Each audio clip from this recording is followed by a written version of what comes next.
Hey everyone, welcome back to Let's Play Pokemon Blue with me, your host, John Garcia. A little note from yesterday, or not yesterday, a while before that. The last time I uploaded one of these videos, I caught Zapdos, and I forgot to mention, Zapdos, very good Pokemon.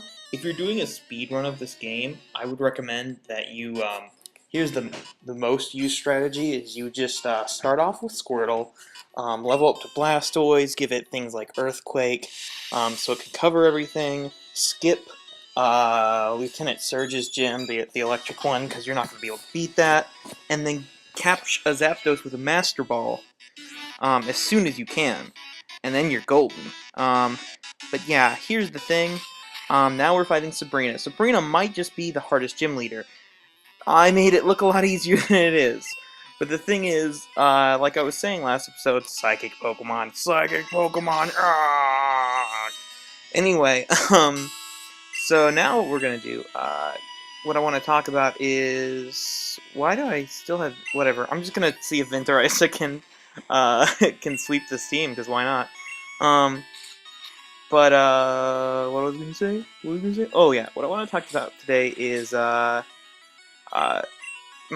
is writing, because I've been doing a lot of writing lately.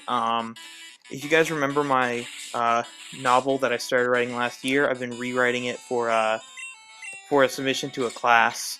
Because the professor for that class is a copy editor, and we have to submit a thing that's like a work of creativity. And I thought, hey, I'm gonna submit a whole freaking book. So that's what I've been doing, like basically since like, well, since for a while, just like all the time. I've been doing that. Really, is Sabrina this easy? No, Sabrina is not this easy. Sabrina cannot be this easy to defeat. I mean, come on. Venturisa is a fine young Pokemon, but seriously? This much? What? Why are you using Leech Life Venom? What? Uneven distribution of Pokemon points. Huh? Anyway, this is the real hard one, Alakazam. Alakazam is going to take all we can muster, because it's level 43, holy cannolis, and it's an Alakazam, because, I mean, come on. Oy. Luckily I am faster than it, and see, I'm starting to get more of the critical hits, because I'm getting to that point in speed. Anyway, so I've been writing a lot. Like this morning, I got up, finished writing an essay for, see, if I can paralyze them, then my other Pokemon can take it out more easily, because they can outrun it. Maybe even Rhinosaur can take it in one hit. Yes! I finished an essay up this morning, then I came back and I wrote and wrote and wrote and wrote. Like, I wrote, probably in the last 24 hours, I would guess I've written about 30 pages, which is way too much to write, I would usually say. Like, 30, 40 pages. Way too much to write in 24 hours, I would say, but the fact is that I'm revising mostly. Like, a lot of it is original writing, but so much of it is also like, hey, look at me, I'm writing based on, stuff that I've already done. I'm revising. Speaking of which, I have a live show I want to do tonight, probably at 9. So look out on Twitter and stuff for that. I'll be reading some of my writing, and also, playing songs, doing what I usually do. So come to that. I'll put, more updates on that, like, online, so that you guys can be sure to know what's going on. Oh my god? Really? Holy crap, that Psywave was powerful. But Alakazam's both confused and paralyzed, and I got a critical hit. Yes, Oni B! Oni B, in all honesty, needs it more than anyone else. Currently our weakest Pokemon, because Oni B still needs to evolve. And because, I mean, Rhinosaur is really good at what he does. What she does. Sorry, Rhino, I keep calling your Pokemon a dude. Anyway, so I've been writing a lot, and it's really interesting, because there's such a big difference between writing an essay and writing, like, a book. Oh wait, I don't have enough room for the thing she was gonna give me? Come on, really? Let's use a Carbos that increases your speed. Who needs most speed? Smitty gets kind of slow sometimes, and has Wrap, so I'm gonna give it that. But anyway, uh, uh, when I'm writing an essay, like, we've got this professor that I have right now for this class, he makes us write basically 5-paragraph essays. Yeah, that's right, 5-paragraph essays, the kind of stuff that we used to write in, like, middle school. It is ridiculous. I'm sorry, but, uh, it like, and they have a limit of being 2 pages in length. Like, I'm supposed to explain anything in 2 pages. Yeah, sure, it helps me be, like, more succinct, but also, how am I gonna get any, like, any real content into 2 pages? Like, here's the thing, you know, a lot of my viewers are somewhat younger or whatever. I don't know if how many people who watch this are that much younger, but if you're being taught to write 5-paragraph essays, make sure that you learn to write on your own time, because that is not how anybody writes. Nobody writes a paper with um, one introductory paragraph with a thesis statement that says, "I think this," because it's entirely unprofessional to just say, like, "This paper will demonstrate," or "I think that puppies are cute," or something like that. No, that does not fly. That is not how writing actually works in the academic sense, in the professional sense, or in, you know, the creative sense. Like, you will not get published in any sort of journal if you're writing 5-paragraph essays. That is not how life works. So I'm sorry that you're taught that, because really it's just a stepping stone that people take way too far. Anyways, so based on that, I mean, I have to cram everything I can into these 2 pages that I write for this class, but whatever. I've also been writing a lot of my novels, so that's really that's good though, because that's really fun. I've been doing a lot of the, hey, let's just go train for the rest of the video things lately. I'm sorry if that bugs you guys, because really, the thing is, we are gonna need to train for a while. Basically, I've got another gym, another boss after that, another dungeon, and then I'm gonna have to do a whole lot of off-screen training, and then, like, we're really close to the end, you guys. Like, the problem is, I want to be like level 50 by the end, and we're only level 39, and yeah, it's gonna take a lot. So, you know, I want to get all my Pokemon at least level 40 before I fight the next gym, even though I'm sure that I could beat it now. I'm absolutely certain that I could beat it now. But I just, you know, I wanna raise my Pokemon higher. Anyway, with writing a novel, it's really interesting, because a novel isn't just like, you know, not all novels are the same. Like, if I was writing something like, um, if I was writing a different genre of novel, I'd be writing in a completely different style. But what I'm writing right now is young adult, and YA is vastly different than other styles of writing. Um, it doesn't always have to be, but, like, for instance, YA is always pretty straightforward. Any deep messages it has have to be kind of like,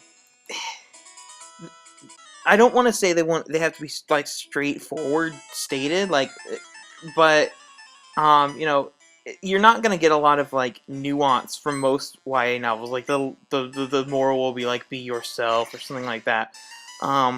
Which I hope that this YA novel, the one that I'm writing, is better than that. Also, I don't have a name for it yet, so I never really know what to call it other than my novel that I'm writing.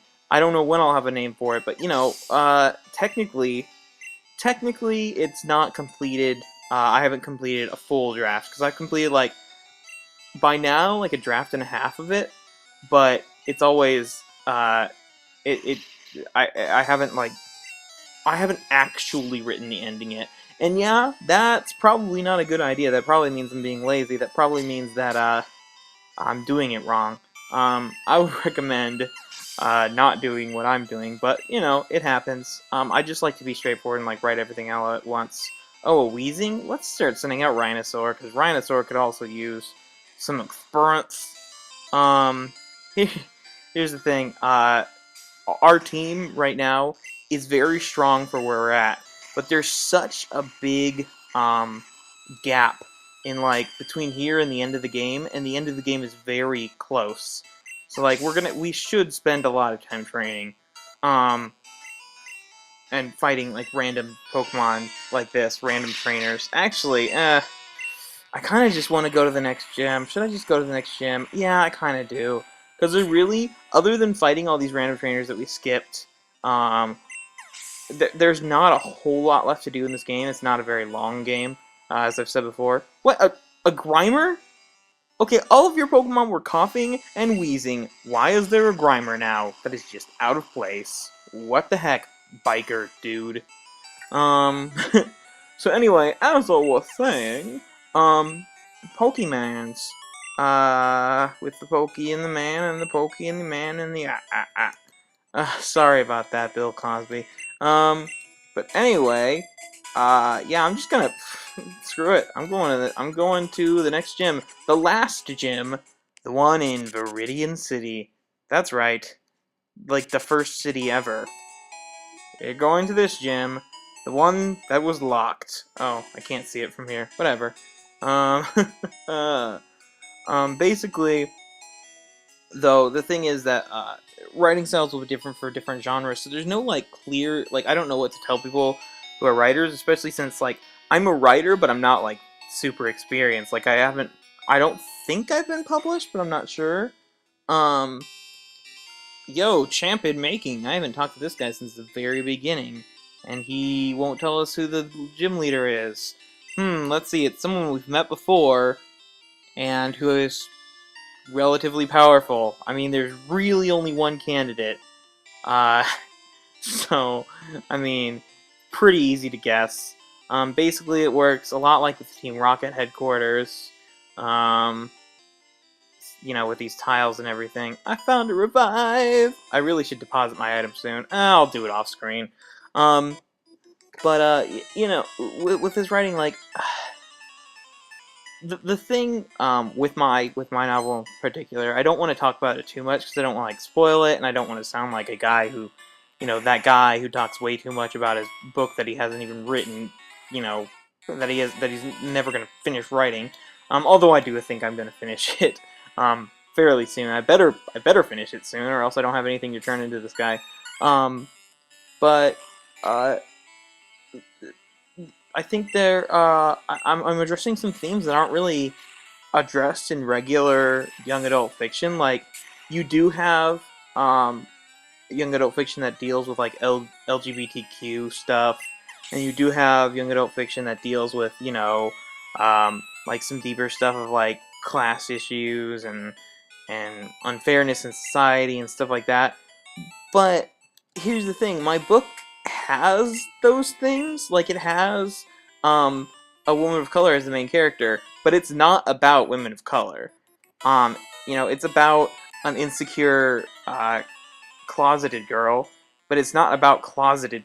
You know, it's not about like coming out of the closet. It's not a coming out story. It is kind of a coming of age story, but it's like, I feel like for so many things, it's like, oh, let's have a gay character. Well, then their whole story is going to be about how they're gay. No, I think that simplifies people way too much. Like, how much do you really think of these of people if you're just going to have, you know, everything is about this one particular aspect of them? You know, like, uh, and at the same time, I'm trying not to ignore it. Like, obviously, it should be pretty obvious, pretty much from the get-go, that this person is not, you know, just a regular straight person. I shouldn't say regular. That's weird. But you know, that's what I'm trying to do right now, and I'm also trying to introduce the villain earlier in the story. But uh, yeah, I'm just basically, I started writing based on what I wanted to read about, which was, you know, more of these people that you don't hear about in fiction, and superpowers, because I'm a big nerd about superpowers, as you know if you've watched anything I've ever done in my entire life. This is taking forever, and I'm getting so dizzy, my head is spinning. Gonna talk to this guy with the mohawk. He's got a whip and my head is spinning. He's gonna beat my Pokemon up. Ooh, he's got a bedroll on his back. Or it almost looks like he's Is he? Is that a lollipop? Did he have a lollipop, you guys? That's weird. Anyway, but yeah, writing. I've been doing a lot of it, so that's just what's on my mind. Um, uh, you know, obviously, that's what I've been saying this whole time. Um, I don't. What about you guys? Like, have you guys ever like done a lot of writing? Like, I did, um, probably more writing than I've done in my life in the last like year because I started this novel.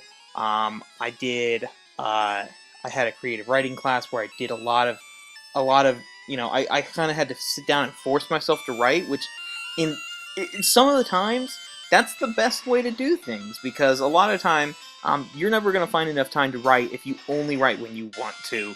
You have to say, well, today I'm going to write a page or two. Today I'm going to revise this chapter. Today I'm going to, write this scene. You need to kind of sit down and say, I'm going to write today. And you need to, if you don't know what to write, you just say, well, I'm just going to write. And you keep writing as much as you can. That's what you kind of have to do. And if you don't think you're a good writer, there's two things you can do. You can read good stuff or read bad stuff. But the point is that you have to read and know and be critical and say, oh, I like how they do this. I don't like how they do this. If I was to write, I wouldn't have this kind of thing, but I might steal this kind of thing. Because good writers steal. uh, that's actually a common phrase. Ooh,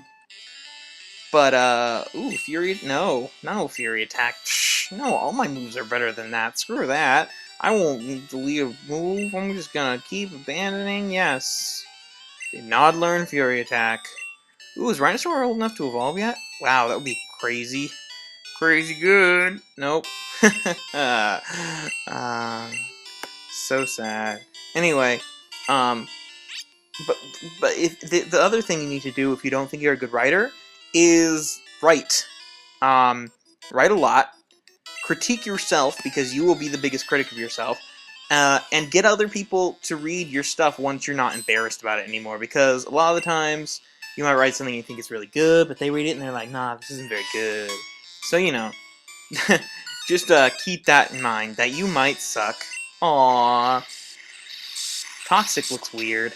It basically looks like Surf, except for with a splotch at the end. Splotch!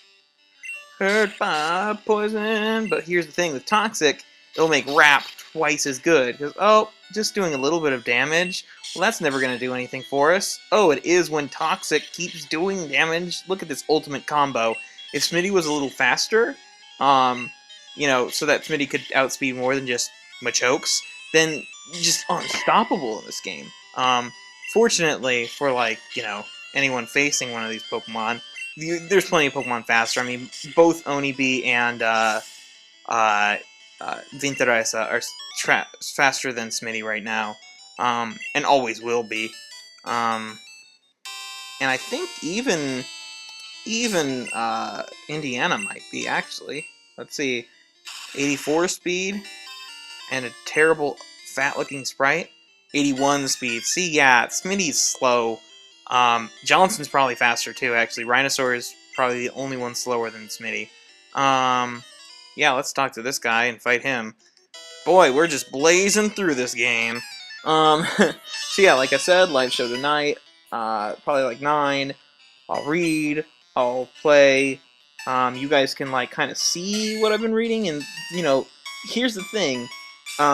These days, what I really want is feedback because I'm still at the stages where I'm like, I don't know if this really works, or I really would just rather like to know if someone thinks that what I'm writing is any good, or if I should take something in a different direction, if a line doesn't work. There's all these sorts of things that that's why they have editors. That's why they have publishers. Back in the day when people would just write and have people read it, a lot of stuff that wasn't very good. It you need criticism if you're going to be any good in the writing world. If you're going to be any good in any world, actually, I think that the people who are worst at things are the people who think they're best at things. I mean, some people can think they're best at things and actually be best at things, but forget those people. We're not talking about those people. We're talking about how Smitty grew to level 40. About to use a Nidoking. Oh, holy crap. Let's stick in Indiana for this. This gym, in case you haven't noticed, is supposed to be a ground gym, although, I mean, obviously we face normal types, we face fighting types, we face a lot of poison types, but it's supposed to be a ground type, and thus, this gym is super easy if you have, like, a decent water type, or a decent grass type. Probably more water types, because there are poison Pokemon here too, but, like, look at that. Indiana could probably take this entire gym by himself. I bet he could take the gym leader by himself. I've had it done before where, you know, and I think the gym leader has one Pokemon where all their moves are ground type, so like Johnson could come in and never actually be hurt in this gym, which would be ridiculous, but it would be a thing that could happen. Wait, crap, I forgot. Did Indiana? No. Okay, we're gonna face one more trainer, get Indiana up to level 40, and then we're gonna end this episode off because I think it's been going a while. Although I'm not really paying that much attention to the time. But yeah. If you have any more things for me that you want me to talk about, I mean, I have some other topics in mind, but I mean, there are going to be a few times when I'm just like, what should I talk about? Oh, I'll talk about this, and it's not actually any good. So, you know, just ask me in the comments. Meow,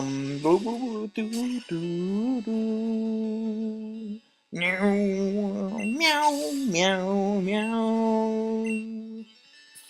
Cool Trainer's gonna use a Doug Trio. Doug Trio. Trio, trio, trio. Dig with dig, trio, trio, trio. Sorry, I'm not actually really saying much now. I'm just kind of diglet dig, trio, trio, trioing. Oh, you can't do that! No, that's an illegal move! You can't do that! No, that's actually impossible! I'm pretty sure that you can't actually do that. Ah, crap, if they keep using X attacks, they're gonna take me out. I gotta switch into Indiana, or into Johnson. Because, Dig's not gonna do anything to Johnson. Yeah, that's right. It didn't affect me. What you gonna do about that, sucker? That's right. That's right. Drilling fresh into your face with my giant bird. Mm-hmm. How you like that stalk beak? Yeah, you like that stalk beak? Gonna stalk you up. Mm-hmm. Sorry there, I just got a little into it. Anyway, I guess I'll see you guys. Or, you know what? We got plenty of time. I'm gonna just beat these two trainers because I think they're the last two trainers that we have to beat in this gym. So why not? Did all sorts of things in this episode. I mean, we beat a gym leader and we're gonna defeat another gym leader. Next episode though, because I don't want this to go too long. I mean, I could, but you know, where's the fun in that? Next time we're just gonna beat the crap out of this gym leader. Because really, this gym is so easy. It's really anticlimactic. Although the actual end of the game, I mean, after the HMs, is a lot more challenging. Although Indiana will still be very useful. I personally think that Squirtle is probably the most useful of the starters in game. The most powerful is probably Charizard. Or it's Charmander, whatever it grows from Charizard, because it just has the best stats. And Venusaur makes the beginning of the game way easier because everything's weak to grass in the beginning of the game. And is a really defensive powerhouse too. But I don't know. I like Squirtle a lot. I like Squirtle's family, that's why I chose him. Indiana grew to level 40. We defeated a black belt. Okay, now that we're actually at level 40, I'm just going to save this guy for next time. And I will see you guys later. Bye!